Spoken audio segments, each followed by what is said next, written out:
Assalamualaikum warahmatullahi wabarakatuh. Bismillah, alhamdulillah, wassalatu wassalamu ala rasulillah Muhammad ibn Abdillah wa ala alihi wa ashabihi wa mawalah, la hawla wa la quwata illa billah, amma ba'd. Kaum muslimin muslimat, para pemirsa yang dimuliakan Allah subhanahu wa ta'ala, alhamdulillah kita dengan izin Allah masih bisa melaksanakan ibadah di bulan suci Ramadan sampai sudah memasuki minggu yang keempat, yang berarti sebentar lagi kita akan bertemu dengan satu hari yang sangat punya nilai bagi kaum muslimin, yaitu hari Idul Fitri, hari kembalinya umat Islam kepada fitrah manusia. Kenapa manusia harus kembali kepada fitrah? Sebab ada beberapa hal yang bisa merusak fitrah manusia. Di dalam salah satu kitab yaitu Nasoihul Ibad Hasan Al-Basri, beliau mengatakan inna fasadal qulubi bisittati asya'a, sesungguhnya rusaknya hati itu disebabkan oleh 6 hal. Kalau hati manusia sudah rusak, maka otomatis fitrahnya pun akan rusak. Sebab di situ disebut ala wahyal qalb, kata Rasulullah, bahwa baik buruknya manusia tergantung qalb tadi. Maka ketika qalbnya rusak, maka fitrahnya juga rusak ya. Ada 6 hal yang bisa merusak fitrah atau hati manusia. Yang pertama, yudhribu nabi rojaillah, asik berbuat dosa walaupun rajin ibadah kepada Allah subhanahu wa ta'ala. Ada satu kiai dari Cangkring namanya STMJ, sholat terus maksiat jalan gitu. Jadi memang kadang-kadang kita terjebak dalam hal itu ya. Ibadah sih tidak kurang, tapi maksiat juga tidak kurang. Yang kedua, ya'lamunal ilma wa la ya'malun. Dia mengerti ilmu Allah subhanahu wa ta'ala, bahkan rajin diskusi, kajian, diperdebatkan, diseminarkan, tetapi sebatas dikaji, bukan untuk diamalkan. Kalau ada umat Islam yang cari ilmu sekedar untuk perdebatan dan kajian, berarti sayang sekali ya. Sebab iblis juga tidak kalah pinternya ya, sebab pernah mengajar malaikat. Namun karena ilmunya tidak diamalkan, maka iblis dikeluarkan oleh Allah dari surga. Maka ketika kita hanya membanggakan ilmu tanpa diamalkan, ya maka insya Allah keberkahan itu dia akan turun. Oleh karena itu ilmu yang sedikit diamalkan lebih baik daripada orang yang banyak ilmu tapi tidak diamalkan.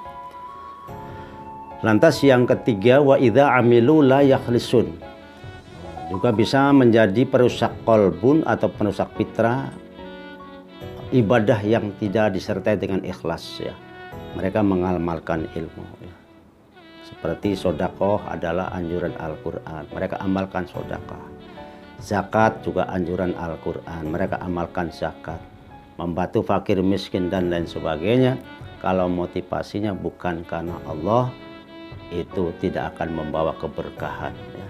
Oleh karena itu Allah menyatakan wa ma umiru illa liya'budullaha mukhlishina lahuddina hunafa. Jadi amalan-amalan yang kita lakukan adalah dengan penuh keikhlasan ya, mengikuti agama yang dibawa oleh Rasulullah Shallallahu Alaihi Wasallam ya.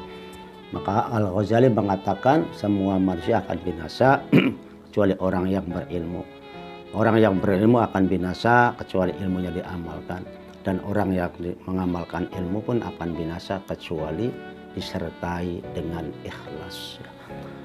Lantas yang ketiga, yang keempat, wala yardauna bi qismatillah, juga bisa merusak fitrah manusia. Orang yang tidak pernah ridho terhadap ketetapan Allah subhanahu wa ta'ala, terhadap qada qadar Allah, terhadap rizki yang kita terima, terhadap jabatan yang kita terima, termasuk posisi kita sebagai istri atau suami tidak kita terima.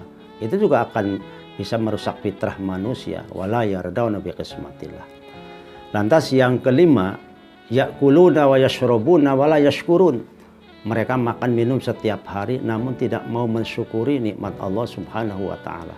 Sampai Allah menegur dengan dalam Al-Qur'an surat Al-Waqiah, afara'aitumul ma'alladzi tashrabun a'antum anzaltumuhu am nahnul munzilun. Apakah kamu yang menurunkan air atau kami yang menurunkan air?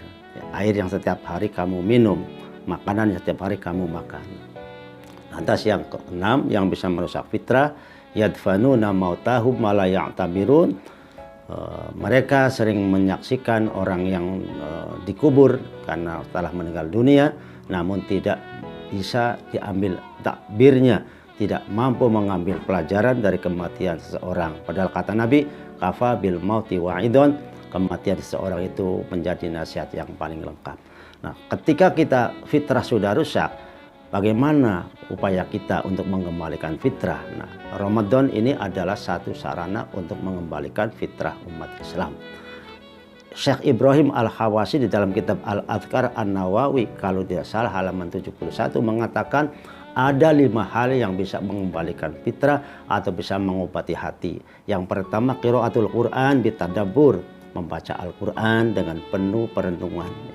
Yang kedua, ikhlaul batni, mengosongkan perut. Kita sekarang sedang melaksanakan ibadah saum, bukan sekedar kosong tetapi puasa dengan penuh persiapan, dengan penuh keyakinan, imanan wahtisaban.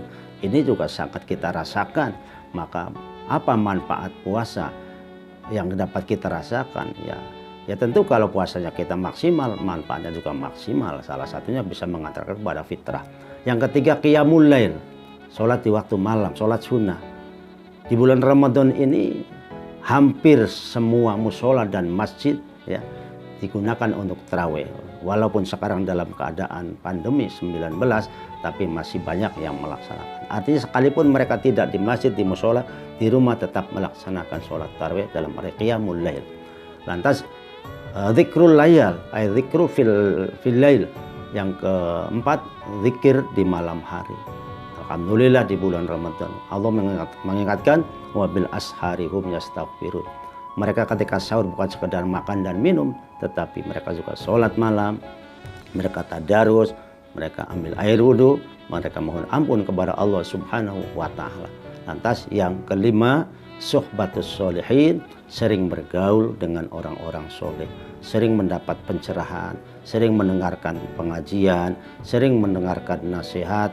Maka pentingnya kultum, kuliah subuh, kuliah tarawih, ini salah satunya untuk mengantarkan fitrah manusia. Kalau semua itu kita laksanakan, insya Allah kita akan kembali kepada fitrah sesuai dengan firman Allah dalam surat Ar-Rum ayat 20 ayat 30, fa'aqim wajhaka lid-dini hanifa fitratallahi allati fatarun nasa 'alaiha la tabdila li khalqillah dzalikad dinul qayyim walakinna aktsarun nasi la ya'lamun. Mudah-mudahan kita yang sedang melaksanakan ibadah saum semuanya dapat kembali kepada fitrah sesuai dengan apa yang dinyatakan oleh Allah di dalam surat Rum ayat 30. Demikian yang dapat saya sampaikan, mudah-mudahan ada manfaatnya. Wal afu minkum, wassalamu alaikum warahmatullahi wabarakatuh.